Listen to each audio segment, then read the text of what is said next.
In western Alaska, some of the nation's most remote coastal villages are facing what officials call absolute devastation. Over the weekend, the remnants of Typhoon Halong slammed into the Yukon-Kuskokwim Delta, battering scattered settlements with hurricane-force winds topping 100 miles per hour, and a record storm surge that swallowed entire communities under several feet of water. The damage was swift and extreme.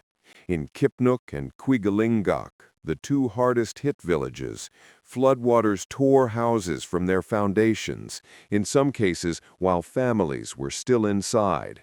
A U.S. Coast Guard officer described residents groping through the darkness, clinging to floating debris as the water rose.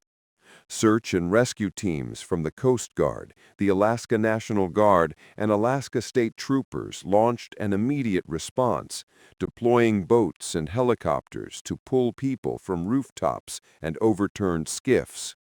By Monday, they had saved at least 51 people and 2 dogs.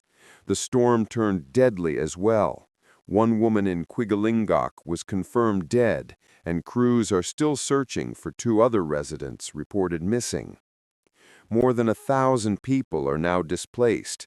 Local schools have become makeshift shelters, about 680 people in Kipnuk and another 400 in Quigalingok.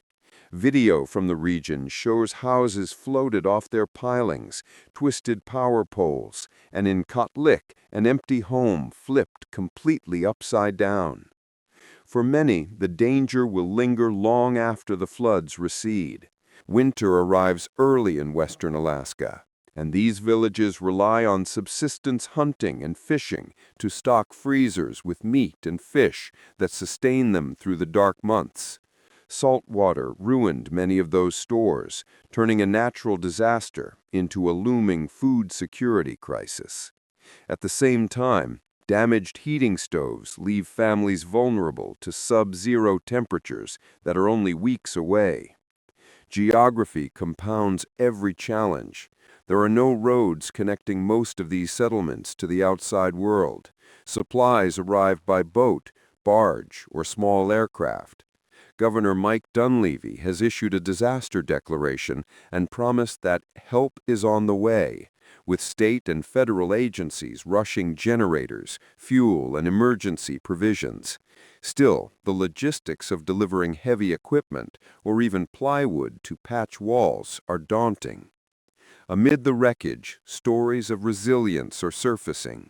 In Napakiak, resident Jamie Jenkins called the storm the worst I've ever seen, yet described how local men jumped into their own boats, going house to ferry neighbors to higher ground.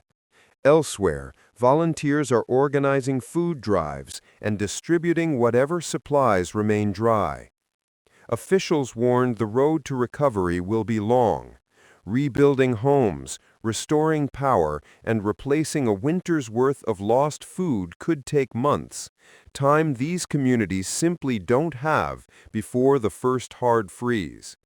For now, residents are focused on immediate survival, pumping out basements, salvaging what possessions they can, and supporting one another as they wait for outside aid to arrive.